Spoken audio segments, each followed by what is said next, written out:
Jay here for Stretford, Paddock. That's Joe Smith. As you would have seen, Ruben Amorim has been sacked. This is a breaking news video. The manager of Manchester United has been sacked this morning. It has literally just been announced on Twitter via David Ornstein and several of the journalists. We're going to get into all that. We're going to get into what we know, what the reason behind it is. A bit of a surprise because me and producer Ben had literally just been to Old Trafford and filmed the news, talking about a rift between Ruben Amorim and Jason Wilcox. We knew from his recent press conferences that Ruben Amorim wasn't happy with Jason Wilcox. We'll get into all that in a minute, Joe.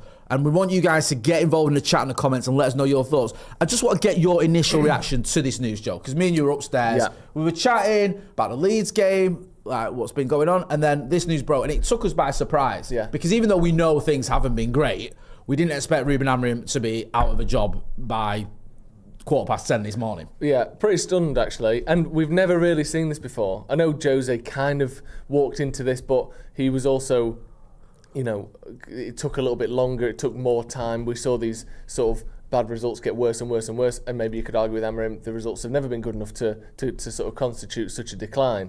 But we've never seen what seems to be a Man United manager being sacked because he's fallen out and publicly fallen out with the higher-ups. This is a new thing. We usually get to the end of the season, or certainly, you know, top four's out of the equation, etc., etc. That isn't the case. The results, whilst they're not good enough, are better than they were last season. You know, we're more than in the hunt for European places. We're in European places currently, which seemed to be the target at the start of the season.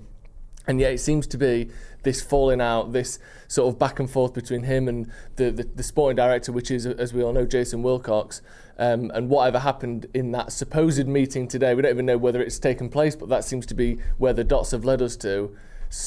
Either Amorim hasn't backed down, Wilcox hasn't backed down, or both.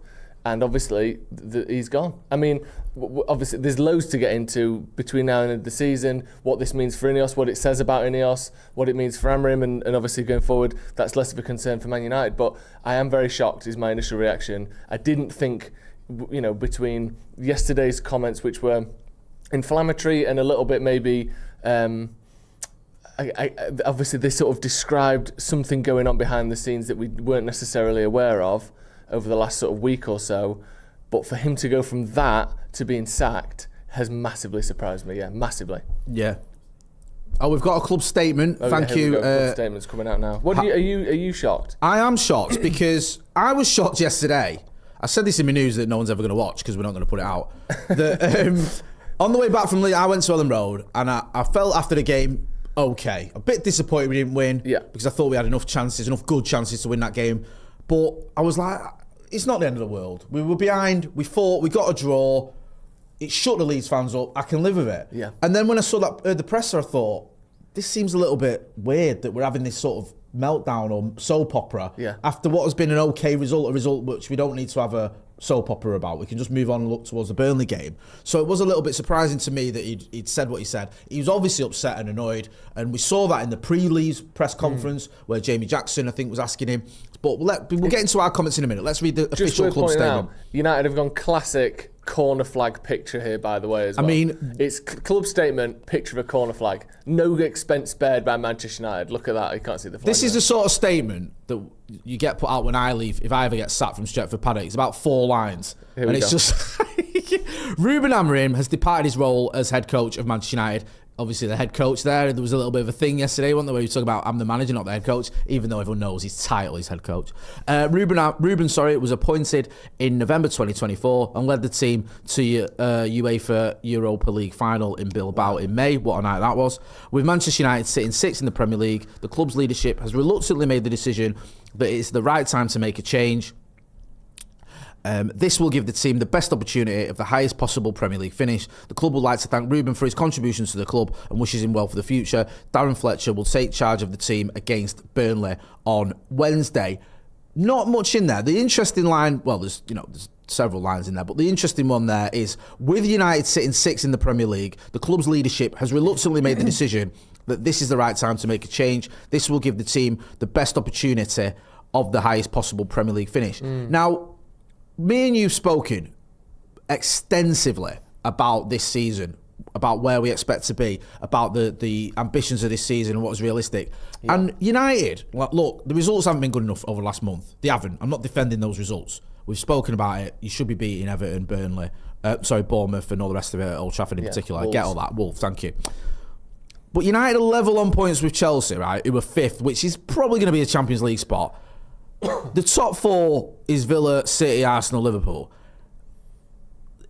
Is the fact we're 6 that drastic? That's not. That doesn't seem true to me. I'm not defending being 6. I'm not saying, we're 6, everything's great. But it doesn't seem like you go, we're 6, he's got to go. No. Not in the context of going into this season what was expected. Do you think that's baloney? There's no way he's been sacked because of our current league position. Okay, fine. I agree with you. I think that's absolute nonsense. And I think that it's obviously nonsense. I think, like you said, the fact that maybe the head coach thing would have come up in the statement anyway. Yeah. I don't think it's a coincidence that the head coach is like the 4th and 5th words in that statement, whatever it is. Do you think that's a bit of shit? I think that's a little bit of shade. I'm surprised he didn't do it like 12 times. Yeah. The head coach, Ruben Amorim, who was the head coach, and everyone knows when we appointed him as head coach that he was going to be the head coach for Manchester United. Is like just keep repeating it throughout. Yeah. I don't think that's a coincidence either. Obviously, this isn't to do with what's happening on the pitch, which for some people, that what's happening on the pitch would be enough to sack him anyway. I'm not saying that what's on the pitch, as you said before, is brilliant. It's not. But this is something else. No, I agree. And obviously, United aren't going to come out and say, after a brief sort of boxing match with Jason Wilcox, Amorim's been sacked. They're not going to say that either. Yeah. But I do think that we will find out in the hours and days to come exactly what's gone on here. And by the sounds of it, some people know already, because there has been hints and sort of drips and drabs, and we know already with every news story, this isn't unique to this, that people hear stuff, people know stuff. You can't quite get it stood up because the manager's still in place, X, Y, and Z. People will, as we speak now, frantically be going, I've heard this, is it true? And now the manager's gone, people can start saying yes. So we're going to start hearing exactly what's gone on very soon, I'm sure. You got to respect David Ornstein as well, man. The guy just... Where is he? Where does he live? He's like the main man in it. He's the Muhammad Ali of tier ones. Like, that guy is like exclusive. The biggest story of the year, and it's the 5th of Jan or whatever it is, and he's on it, and he's got it, and you have to respect that. So he's got it. You said then, Joe, some people will know a little bit more. Let's see what he said. Let's see the Ornstein article. I'm going to read out some of it, because he might have a little bit more sort of, behind the reasoning and the sort of the beige club statement we've got. So Ornstein, who broke the story this morning at about 10 o'clock, Ruben Amorim has been sacked by Manchester United. The Portuguese final game of his 14-month spell in charge was the 1-1 draw against Leeds on Sunday that leaves them 6th in the Premier League after 20 matches. Former midfielder and current under-18s coach Darren Fletcher is expected to take charge on an interim basis. His first game would be away at Burnley on Wednesday night, with a permanent appointment likely to wait until the summer. The decision has been arrived at by the club's leadership team, including Chief Executive Omar Barada and Director of Football Jason Wilcox, after a breakdown in relations behind the scenes. As per the terms in the deal Amorim signed to leave Sporting for United in November 2024, there is no clause present to enable a discounted exit, meaning United will have to pay up his contract in full. It was set to run until 2027 with the option of a further year. Then it quotes him after the draw at Ellen Road. Amorim hinted at tensions with those working alongside him, making clear in his post-match press conference that he considered himself the manager of United, not the coach. It's going to be like this for 18 months or when the board decides to change, Amorim added. He then goes on to say, Amorim's been criticised for his perceived tactical inflexibility during his time at United due to his preference for a 3-4-3 setup. However, The Athletic reported in December that United had been trialling other formations in training against Newcastle on December the 26th, Boxing Day, obviously. Amorim's side recorded a 1-0 win playing 4-2-3-1 before reverting to the 3-4-3, and drawing 1-1 against Wolves. Go on. There's a couple of bits coming out from different journalists. Jamie Jackson said this. Nathan Salter said this. Who else has said it? Multiple different journalists.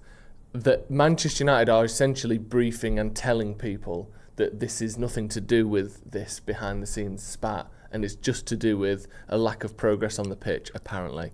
MUFC sources insist that Amorim's departure was not due to any power struggle or behind-the-scenes ultimatum. They claim the decision was based on a lack of sufficient signs of evolution or progress this season. I simply don't believe that. I don't. I understand why United would want to say that or want people to think that, because you've got to remember, United are now going to be looking for another manager. And what you don't want to say to the next manager comes in, you are coming into a horror show. you're coming into a situation where if Jason Wilcox decides that you're going to play a certain way, you play in a certain way. You're going to come into a scenario where if you disagree with Jason Wilcox, you're going to get sacked. It's not good PR. No. For to try and encourage a new manager to come to Manchester United. What you want to say is, if you come to Manchester United and you win enough football matches, you'll be golden. You can do what you want. And the argument here is that Ruben Amorim didn't win enough football matches. And I think most people, if they believed it, would be like, okay, that's fair enough. And Ruben Amorim, let's not forget, Ruben Amorim's win record is actually woeful. And I know this season hasn't been as bad, but over the course of his United career, he's easily, I think, win percent ratio, the worst United manager we've ever had. Yeah. However, well, certainly I think since Franco Farrell or whoever it is, I can't remember the 32% Premier League win percentage in the Premier League. Yeah, terrible. It's shocking. So you could make that argument if it wasn't for the fact this comes less than 24 hours after the manager more or less called out Jason Wilcox. Yeah. People aren't stupid. They're not going to go... Wait a sec, are those two things related? No, not related. That draw at Leeds... We're happy with these that draw at Ellen Road 18 months. was the straw that broke the camel's back, and that will not be tolerated at this football club. Yeah, that draw away at Leeds with one of the worst teams we've ever put out in a Premier League game. Where we had a bench full of children. Yeah, we had 9 defenders on the pitch, and not because he wanted to play 9 defenders, because the only other option was Joshua Zirkzee, who was awful in the last 2 games. That team should have beaten Leeds, and if he didn't, he's gone. Yeah. That's clearly not true. It's obviously a combination. I'm not saying the results have been so good, how could they have ever sacked him? Yeah. We all know the results have been awful, but that's clearly not the straw that broke the camel's back here, is it? Let's be honest. You're in a decent spot for European football, potentially even Champions League football. That's not what gets you the sack. It just isn't. And if it is, why didn't he get sacked at the end of last season then? The thing we talk is, about progress. There's been progress. It's just you've fallen out with the top dog. And I think what's happened is Ruben Amorim has realised that there's maybe a bit more pressure from above than he wanted, and clearly that has been the case because he said, I'm the manager, not the head coach, and all that. And B, when you look at the timelines of the 2 sort of concurrent things going on here, one is the rebuild of Manchester United, and one is the time allowed for this manager to start turning things around. I think he's realised that the rebuild of Man United is going to take longer than he's going to get to do it, if you know what I mean. No, you said that this morning to me upstairs. This it's season a great point. to start looking like a proper team. Yeah. And I think Man United have got till the end of next season to start looking like a proper team. So I think Ruben Amorim realises, if I don't start getting players this January, I'm not going to take a big leap forward now. We're roughly where we are with the squad that we've got and my management. Yeah. And if we're going to take a step forward between now and the end of the season, I need a midfielder in January or an attacker in January or both. I think he's been told he's not getting either and thought, well, I might as well come out and say this because if I don't put pressure on, I'm finished anyway. Yeah. And if I do, it might just get something over the line if they decide to go my way. Now, clearly, they've gone the other way and said, you've put pressure on us, we're not having that, see you later. Yeah, I'm going to get into some of the comments because there's loads of comments, loads of chat. I will get into it and then I will come back to something you said earlier about Jose Mourinho because I think there's some sort of comparison there to be made in the Jose situation at United and what we're seeing with Ruben Amorim. Loads of people in the chat and the comments, as you would expect. I will blast through. We've got loads of super chats. Forgive me, I've not been reading them because we had to obviously read out the statements and all the rest of it, but we'll go through them. Shabolan says, correct decision, utterly garbage process. The club is in absolute shambles. Yeah. KW says the club is in the mud. Joe Christ. Guts Doyle says, get Ollie in as interim. Fletcher is insanity. Oh, come on, mate. You've been waiting for this day for 2 months. It's not. We can't start another set of scenarios with insanity. He's been desperate for him to get sacked. I love the fact, right? Darren Fletcher has been interim manager for 3 minutes. Insane. Insanity. Right? Get rid. And he's already got his detractors. He's already been collected that this decision is insane. Yeah? He's not even picked up his phone yet and already. There's so much even more it's to get insane into that the under-21s coach has been given the interim job. Let's not forget, right? I'm not saying we should do everything Chelsea did. Chelsea have just done the same thing. Is it McFarlane, the kid who was at the dugout at the Etihad? That's what clubs do. Who's not probably part of the coaching staff? I don't know what's going to happen with his coaches. I presume they're going to go with him. Who can we put in charge of the club for this game we've got in 3 days' time? Yeah. Darren Fletcher. It makes sense. So I don't think it's insanity that Darren Fletcher, who is a club legend, I don't use that term lightly, who's been at the club as a coach for years, who has done a very good job with the academy under 21s, takes charge of the club for the time being. And was a coach under Ten Hag, and Yeah. he was that kind of hybrid Yeah. sort of technical Like, director it's the coaching most role, wasn't it? obvious thing we could have done. Yeah. So I don't think it is insanity. Selena says, bring back nepotism. I hope Fletcher plays his son, both his sons against Burnley. At least we have something to laugh about. Mark Slade says, this same vicious cycle will keep happening until full ownership has changed. I can't see that happening. So where do we go from here? Navnesh says, we're getting Gareth Southgate, aren't we? Shabugan says, talking about the spot in the table without the context of the performances and how many easy points have been dropped is misleading.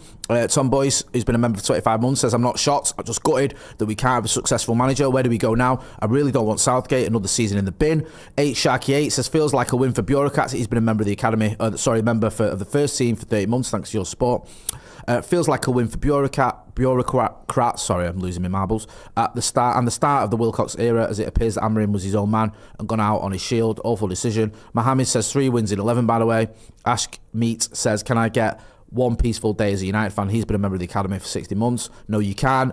Harsh Bald says he saw Maresca leave with his reputation intact and wanted to go the same route. No doubt in my mind about it. So he's saying that sort of Amorim engineered this. Sirius 89 says, dear Joe, you were in denial for the entire 11 months. I think that's a bit harsh, to be honest. Guts Doyle, Which 11 months? The most. He's been here 14 months. I don't know what. So was the first? I don't know. Everyone got the first 3 off, and then now I'm not. I don't know if I'm in denial. Maybe. No, you weren't. I think your default setting, and it's a good. I think it's it's amicable that you amicable. It's a positive that you do that. Is you get behind the manager, you back the manager, and you try to look for the positives. And there were some positives. Let's not pretend there weren't. And also, we haven't even got into whether we think this is a good decision. By the way, we'll get into that in a minute. We'll get into that. Let me go through the chat. I mentioned the Jose Mourinho thing, then we'll get into whether we agree with it. Guts Doyle, 16th for 29 games, 4th. I think, didn't we finish 15th? Not to be. Yeah, it was 15th. 4th points from 14th with City and Arsenal's come. 250 mil. I think it's meant. Sorry, I don't know. I don't know what he's doing there. Sorry. Worst football in the leagues. Shocking results. No sympathy for him. Worst I think is that football in the leagues. Yeah. Neil says no shock. Seen enough to know he's not good enough. Shabugan says 1.24 points per game. Same as Pardew. Bye, Felicia. Akash K says, lads, since 2013, the politics in the boardroom has been taking all the headlines. I'm not even angry about this because I'm just not surprised. Tina Toka, we are fuckers.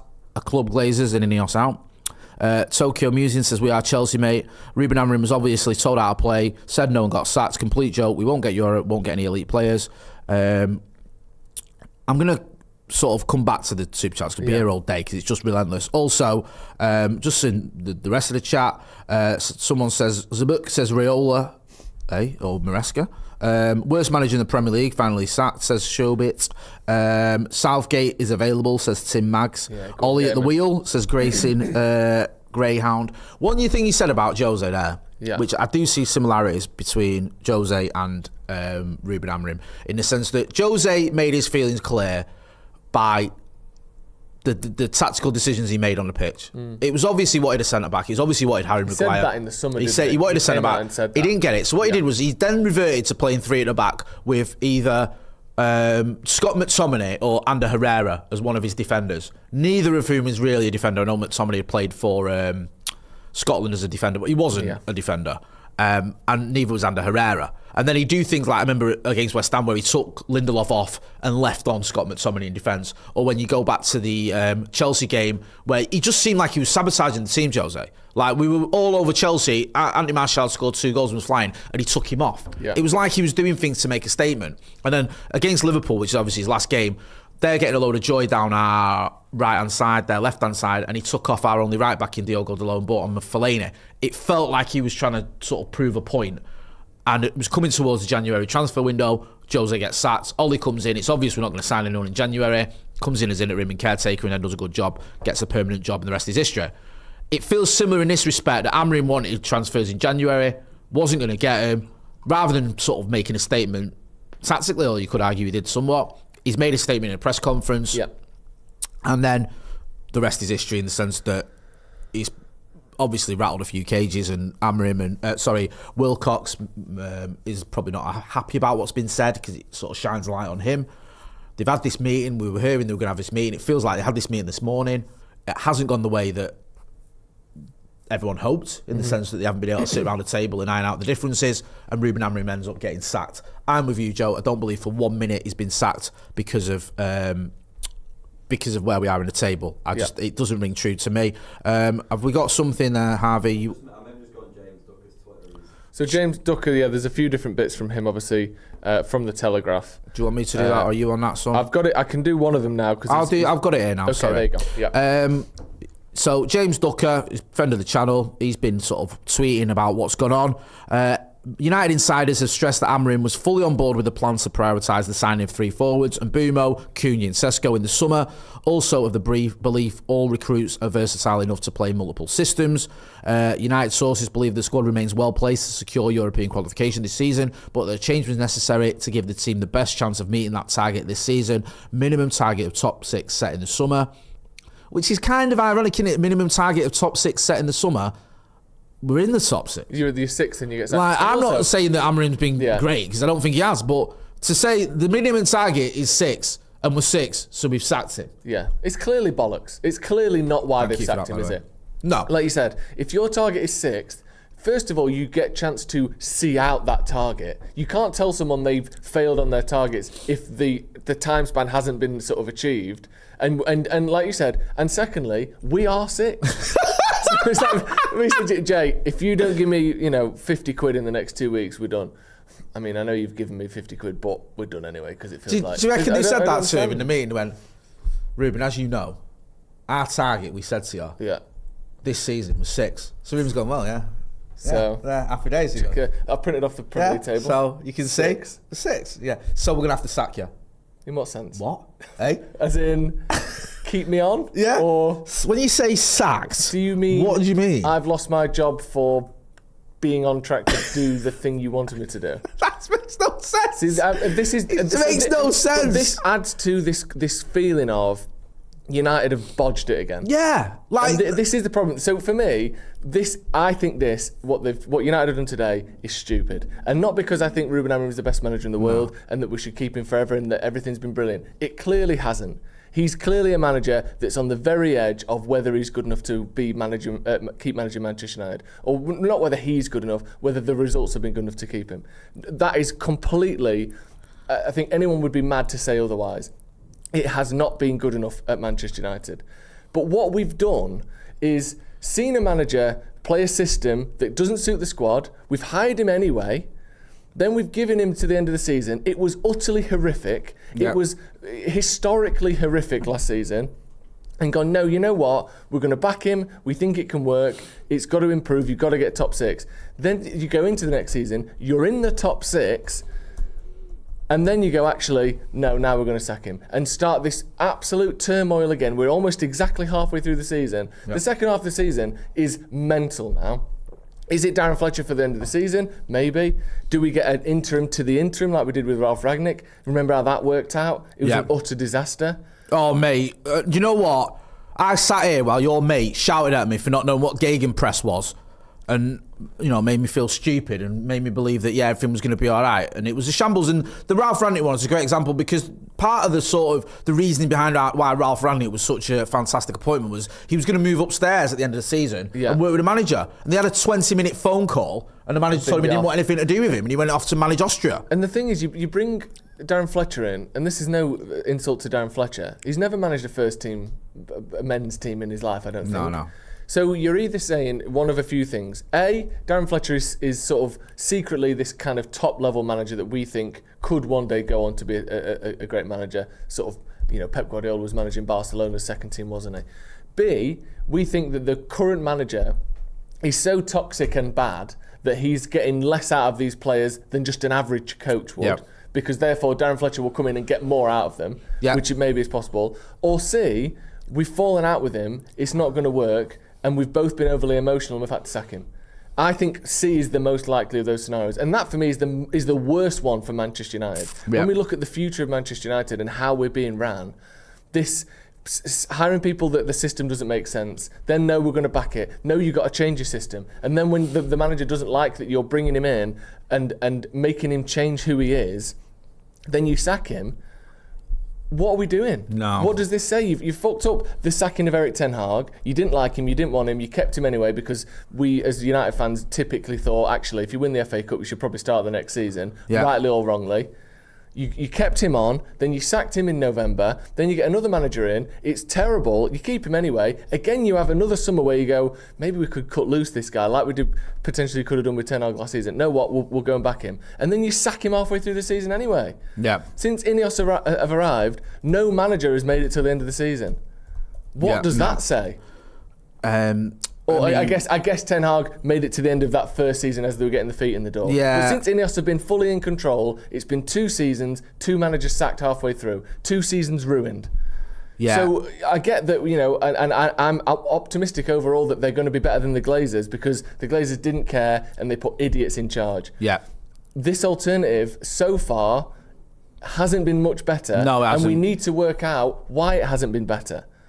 We already got rid of Dan Ashworth because he thought that a 5 at the back doesn't make sense for Man United and for the squad that we've got, and that he wanted different type. If you wanted Gareth Southgate, fair enough. You're not going to keep someone if they just completely disagree with you.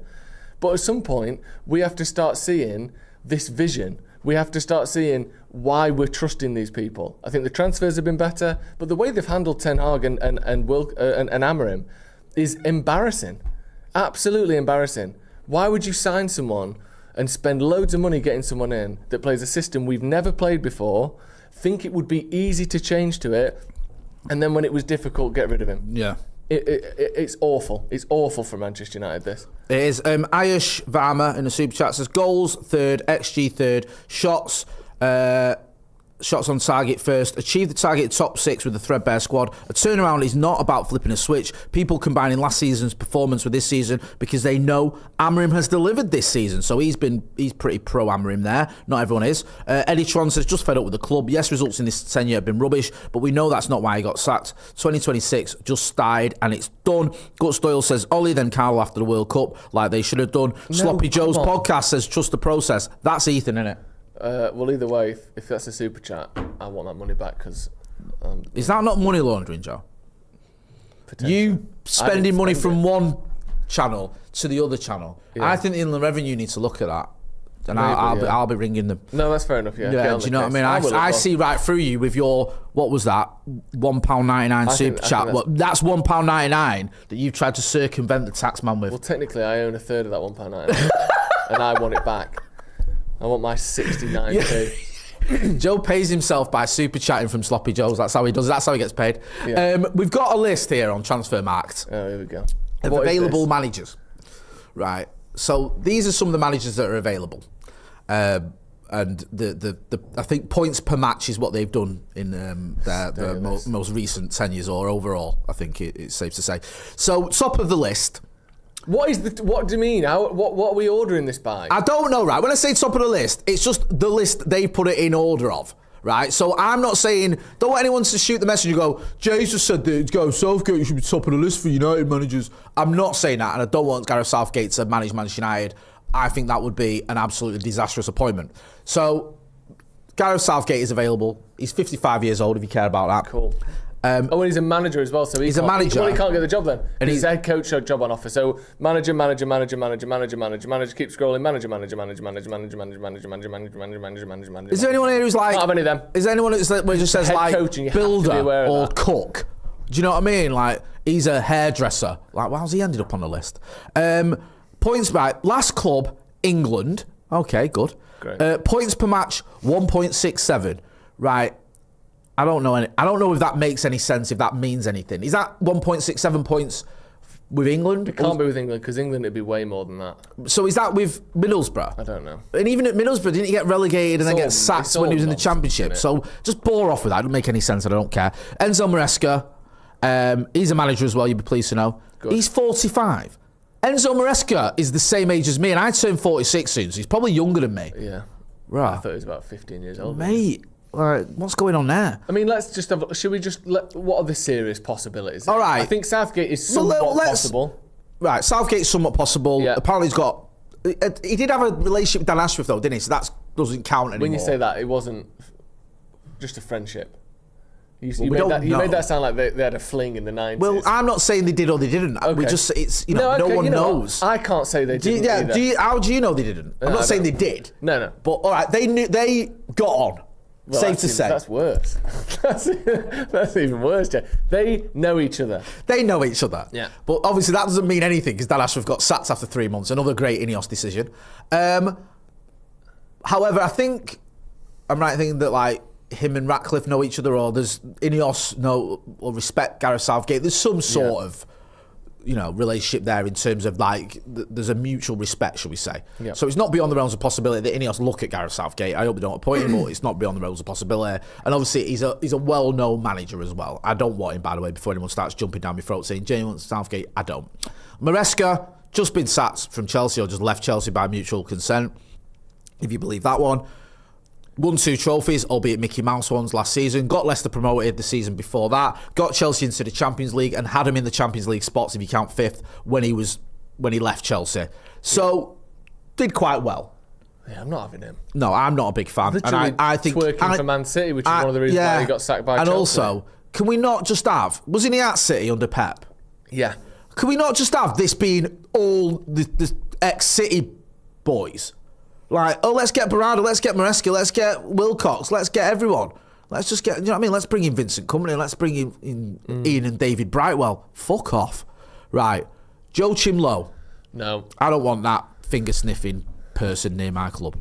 I think you say pervert. No. Tella Uzum is unlikely to be on the list, isn't he? Let's be honest. Yeah. Xavi. He was possible. linked with us before in those 8 hours from Ten Hag getting sacked and Amorim getting appointed. Yeah. Xavi was actually top of the list for a lot of people. He'll certainly play the supposedly enjoyed by Jason Wilcox 4-3-3.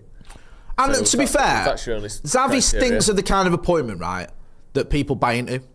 Yeah. That if you appoint Xavi, people go, okay, yeah, I get that. You could definitely buy into that. Like, he's managed Barcelona. Didn't he win a title at Barcelona? I know things went south there. He won the first title after their uber mega, right? Where just terribly ran football club years. Yeah, so that was an important one for them to win. Yeah, yeah, and he's that guy, and he's a name. He's like Xavi. Wow, he's up there. He's there's probably only Paul Scholes who was better than him. Thiago Motta. Yeah. Was obviously Bologna one. He got them into the Champions League. Went to Juve. Stank the place out. Yeah, loved the draw. I think we're getting to the end here. When I see Ange Postecoglou on the list and Eric Ten Hag, then it's time to just stop. What would you do, nonsense. Jay, if we signed Ten Hag at the end of the season? What would you do? I'd have to just find a new hobby and a new job. Can you imagine they signed him, but they didn't realise that he'd used to manage us? There was a rumour, right, wasn't there? And I've heard this a few people. Yeah. There was a strong rumour that your man, who was that guy that went to Atalanta, the guy that was in charge of everything for us. Not Richard Arnold. What was his name? I've forgotten his name. John Murtaugh. Thank you, John Murtaugh. There was a rumour that he got promoted by accident. Yeah. That there was a miscommunication, and they accidentally promoted him. And then, rather than just say, crikey, we've sent the wrong email to the wrong person, we'll just run with it. It's the most Seinfeld promotion I've ever had in my entire life. It's like, he just turned up for work one day and said, I'm the new, director of football. And they went, really? He's like, yeah. Should we ring Joel Glazer? No, don't bother him. He's a busy man. I'll just set myself up at the office. And they went, right, okay. And then about 6 months later, someone went, he shouldn't have been. Like that guy who got interviewed on BBC News. Yeah. Except they gave him the job of, head newsreader. Yeah. So there was a rumour that happened. I wouldn't be surprised if by accident we appointed Eric Ten Hag. Yeah. Well, we don't want Eric Ten Hag. We want, what's that? We want Eric Ten Hag. Right, I'll send him an email. Okay. Right. Okay. We've crunched the numbers. This guy's managed in England. Yeah. He's got Champions League finish. Won trophies in England. Trophies. Yeah. Three finals in 2 seasons. Yeah. I mean, he plays 4 at the back. Yeah. And he's got a decent relationship with some of this squad. Yeah. We've crunched the numbers. The machine has printed out this name, and some intern just gets sent that name. The name just gets printed out of the machine, and we've offered him the job via email and has accepted it. Yeah. And it's not until he walks into the room to be greeted by Jason Wilcox that we realise what we've done. Oh. I mean, we'll obviously do more videos and have a proper look at all of the options available to us over the next sort of day or so. There's a lot to sort of look at, but I think of those possibilities, I feel like Southgate isn't realistic. I think Xavi, to me, is the only one on that list where you go, I could see that. And I think there's enough about him and to that appointment that it would be exciting for United fans. Yeah. But I think for me, we're more likely to get a manager that is already in a job somewhere, either whether that be after the World Cup, because there's a sort of a tranche of managers, if you will, that are kind of maybe available after the big tournament, like Nagelsmann at Germany. Even like Guts Doyle mentioned in the comments, Ancelotti at Brazil. I don't think we'll go for an Ancelotti type manager, but there are good managers managing internationally at the moment. The other option is someone like Inzaghi, who did fantastic things at Inter Milan, then went off to Saudi Arabia, I believe. Sort of weirdly at the peak of his powers, left European football entirely. That would be another option, but he likes five at the back, so you can maybe rule that out. I don't know. It's all just up in the air carnage. Maybe we'll go down the Liam Rossigna route and we'll just sign whoever Lausanne's manager is. It's weird, isn't it, right? Because football changes so quickly. If we was having this conversation 3 months ago, right, Oliver Glasner would be right up there. Oh yeah, he would, because he'd be coming off the back of this unbeaten run they're having. They were having, where they were like 28 games or whatever it was, something insane. They just won the Charity Shield, if anyone cares. They just won the FA Cup, which everyone cares about, beating City in the final. And his stock was mega high. And people go, oh, look at what he did at Frankfurt, look at what he did at Palace, look at what he did at Lask. You know, this guy's the one. Palace, however, are in a bit of a rut. They're in the bottom half of the table, the 14th. I think they've lost 4 of the last 5 and drew the other one. It's like, even now, like, people are going, Glasner, I don't know about him. There's another manager that's exactly the same as that, and that's Iraola. He was 1 point behind him. He was 1 point behind him. Oh, sorry, 1 place behind him. Sorry, forgive me. If you'd have sacked him at the start of the season, or let's say 5 games into the season, Palace's manager, Bournemouth's manager, top of the list. Do you know who would be nowhere near the top of the list? Unai Emery, who now will probably right near the top because they've won, 11? And this is the thing we have to avoid. Whoever we sign next, whoever we get next, it can't just be because they've had a good 3 months. No. Because they're flavour of the month and they're popular and they're doing well right now. You have to look at what they are as a manager. How does it fit what we want to be as a club? Because we've done this so many times. You get the manager in who you think is great because he's had a good few months or a good season, and then it doesn't work. And I genuinely don't believe that every manager we've had for the last 10 years is terrible. I think that we've got the wrong people at the wrong time and not given them the squad that they need to genuinely be successful. So that's the first thing. But whoever we're getting, it can't just be, well, they've been good for the last few weeks, so bring them in. Come on. We've got Will Still 2 years ago if we were playing by that book. Get involved in the channel comments. Let us know who you want to see manage Manchester United, because there's a few. Emery's a popular one. Unai Emery. Someone Dino says Zidane. Simon Cowie says it's clearly the board, the Glazers, Sir Jim Ratcliffe and INEOS throwing their toys out of the pram because Amorim challenged them. It's a disgrace. Here we go again. What a joke. I supported United since 1986. What a time to start supporting United, by the way, until recently, obviously. Billy Simmons says... That's Alex Ferguson in the comments there. Yeah. I started supporting United when I came over from Aberdeen in 1986. Interesting. Billy Simmons says, is Joe Chimlow the one who scratches his arse and sniffs his fingers? That's the one, yes. Yeah. Do they really fancy that for the new gaffer? I love the fact, has he won a World Cup? He's won a World Cup, yeah. But everyone just remembers him from sniffing his fingers after he's had his hands down his pants. The actual truth of the matter is, he can't be the Man United manager now. Because of his sniff, he sniffs his fingers. We can't have a known finger sniffer managing Manchester United. We actually can't. No, we can't. And it's absurd to say, even if he was the right guy tactically, the world will not allow it. Social media will not allow it. Yeah. He'd be a meme instant. He's out. I'm not throwing shade at this comment, right? Well, you are. But this UKE Gow, I think he might be joking, he might not be, says Hasenhüttl is available, has worked with Wilcox before, could be an option. What do you chaps think? That would be the most Manchester United thing ever, right? To get in the guy that lost 9-0 to us. Yeah. Yeah. Do you remember him? Remember we won that game 9-0? One of the few games we've actually won comfortably in the last decade. Yeah. Get him in. Yeah, get him in. Do you know what I mean? I don't think we're going to get Hasenhüttl in. I think if we did, that would be... slightly insane. Slap5684 says this is insane. The football wasn't the best, but there was definitely an improvement on last season. Really hope the board have someone decent lined up because this could backfire so badly. Can I ask you a question? They ain't got anyone lined up. Can I ask you a question? They have not. Are you worried about INEOS? Yeah. Because it does seem like they don't know what they're doing about anything. Like, they went after Dan, right? We paid Dan Ashworth to get him off his gardening leave and waited to whatever it was for 3 months. Give him a fucking big compensation thing to Newcastle, then sacked him after 3 months and give him a big payoff, right? Yeah. And you go, okay, they got that one wrong. Fair enough. They acted quickly. Right, all right. We brought in Amorim, despite the fact that he plays this system, he's married to this system. Everyone knows he's married to this system. Liverpool looked at him and went, no, because he plays a system that doesn't suit our squad, and we're going to have to back him with loads of signings if we bring him in, because that is a system he will want to play. We knew all that, and we went, let's do it anyway. Yeah. And then tried to tell him to play a different system, even though we didn't want to. I mean, not forgetting some of the PR disasters of, like, we're going to stop giving you free coaches to the staff to the cup final, and all the layoffs as well, which hasn't really gone down well. I mean, it just seems like INEOS are all over the gaff. Yeah. I think the one thing that I've been impressed with from INEOS is I think that, generally speaking, the quality of our transfers has got a lot better. I'll give you that. I think we've sort of Xerxes and Ugarte aside, I think that they've made around 10 first team transfers, and I think 7 or 8 of them have been really good.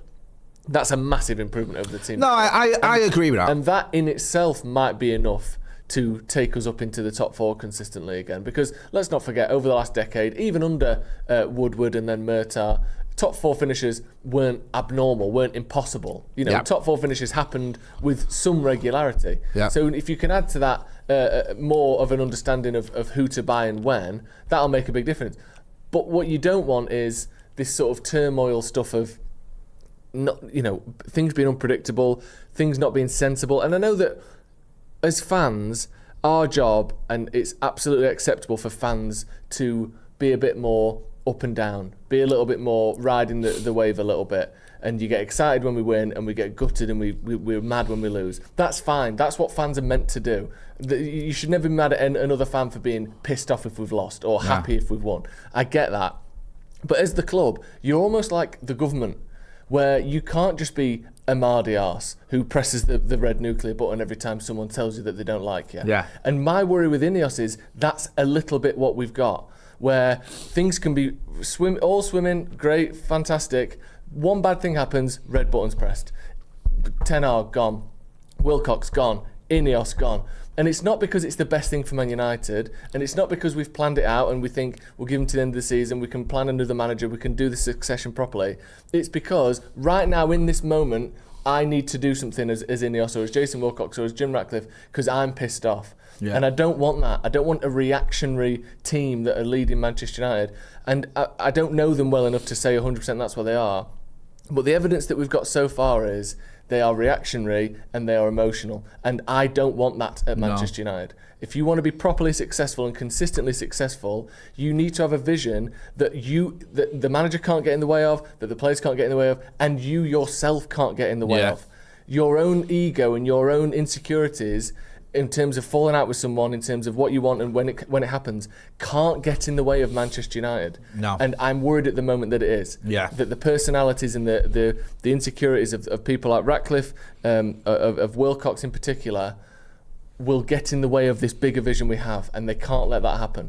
That's my worry. No, I share your concerns as well, because look, these decisions they've made and the way they've gone about certain things as well make no sense.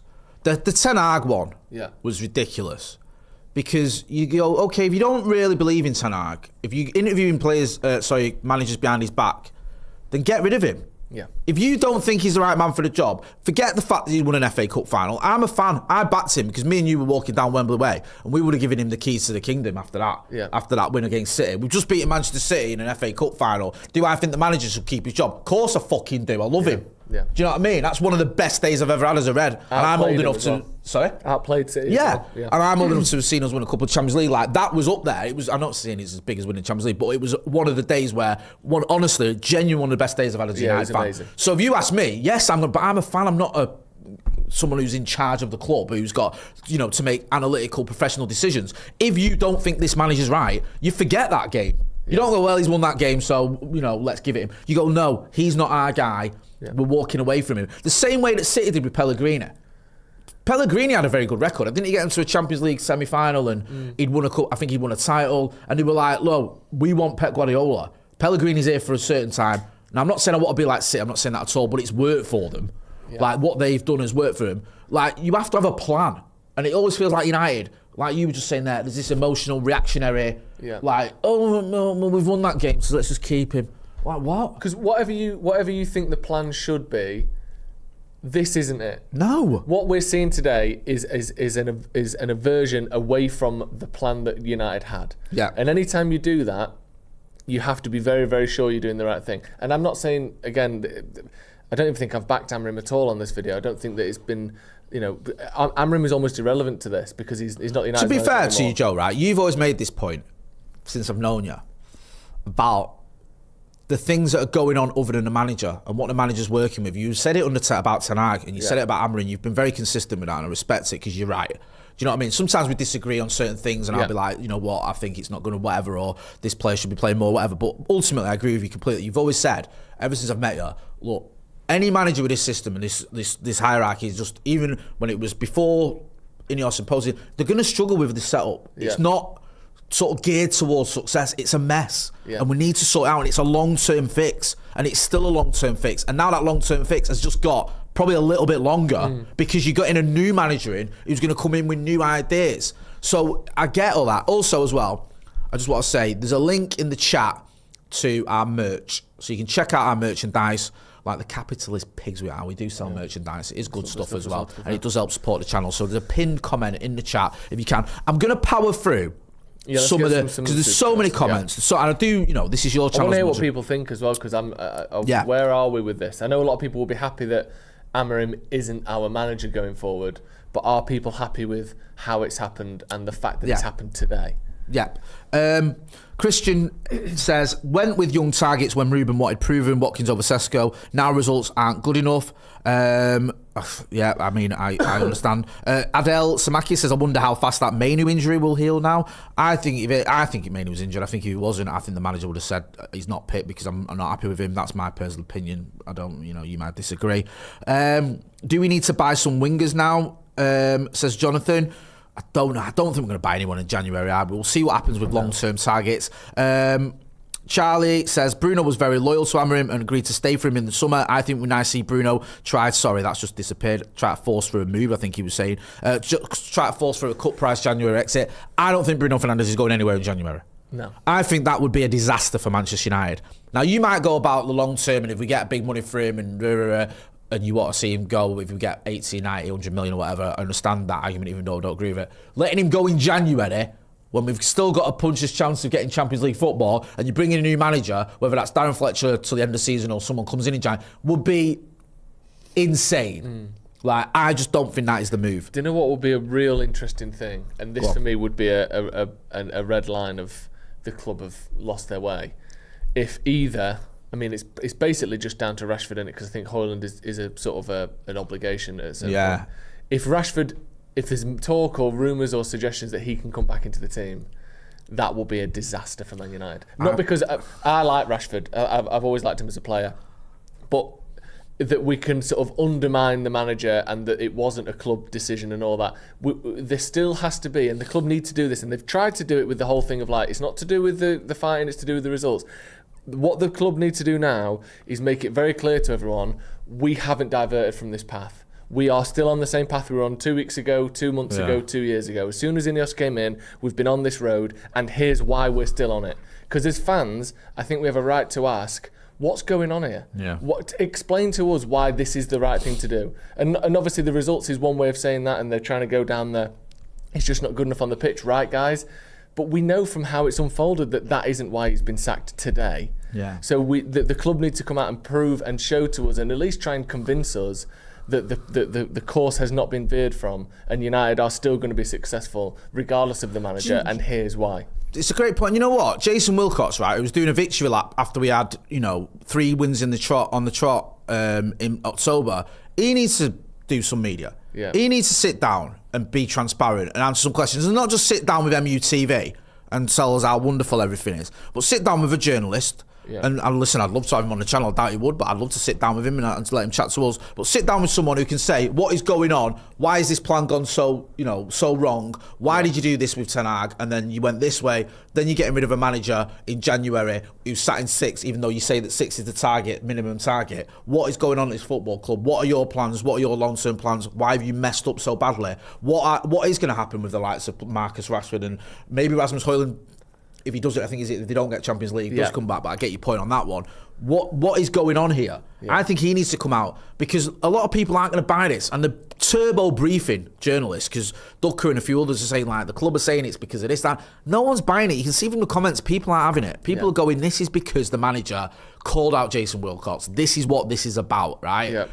It just feels like that, and it doesn't make any sense to say our target is 6. We're sat in 6. We sacked the manager. What you on about? That doesn't make any sense. I mean, that in itself is like, can you not count?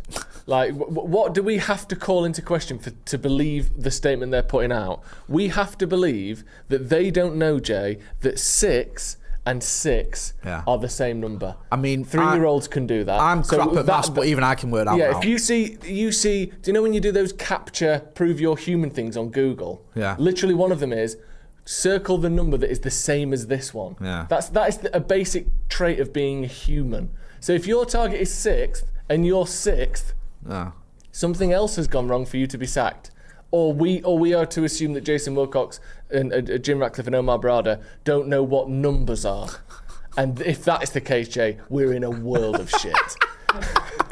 We are. Listen, right? Anyone who knows me on this channel knows that I always try and read out as many chats as I can, especially super chats, because I appreciate you guys spending money. Yeah, thank you. It has been impossible, I think, to be honest with you. I've tried to read out loads, but they've been constantly coming, and I appreciate your support on the channel. Don't think I'm deliberately ignoring you guys. It's just almost impossible to keep up with the amount of comments and chats we're getting, but I do appreciate everyone who has commented. That Work, who's been a member of the Academy for 61 months, says, is that our transfer budget gone because we're paying off Amorim? Happy with Fletch, but I would rather he took over later. Hope this isn't too early. I'm going to wrap this up because I appreciate that there's loads going on. We need to sort of get our acts together and find out just a little bit more that we can. We've got the Paddock podcast later, so we'll be live at 4, so we can get into that. Also, we might do a video sort of between now and then. We'll have to do more between then, where we can just get into nuts and bolts, maybe look at Amorim's sort of tenure, maybe look at some of the candidates that are being suggested, maybe have a look at Darren Fletcher. We'll get into all that. But I do appreciate everyone who's got involved in the chat and the conversations. Wild. I think as well, we're all a little bit stunned by this. It is stunning. Even like the ones that didn't want Amorim, and there's a lot of people that give up with him, and I get that, are like, rah, didn't see this one coming today. And I think when the final whistle went at Ellen Road yesterday afternoon, I don't think anyone thought this time tomorrow we're going to have a new manager or the manager's going to be sacked. No. It didn't feel like that. However, we then had that press conference, we've then had the reaction. It's obviously, become untenable for whatever reason. So we'll try and find out as much information as we can. We were planning to speak to Nathan Salt later this week. That should still go ahead. We'll try and get another couple of journalists on as well, because we like to speak to the journalists who are covering this story and find out just what exactly has gone on behind the scenes. But in the meantime, make sure you check out the link to the merch. That's a pinned comment there. Make sure you check out him on the Sloppy Joe's podcast. You'll notice him from the super chats he's been throwing in as part of his, money laundering scheme. Yeah. That's been Joe Smith. I'm Jay Moy. This has been breaking news. Ruben Amorim sacked as Manchester United manager. What next? We'll have to wait and see. Thanks for watching.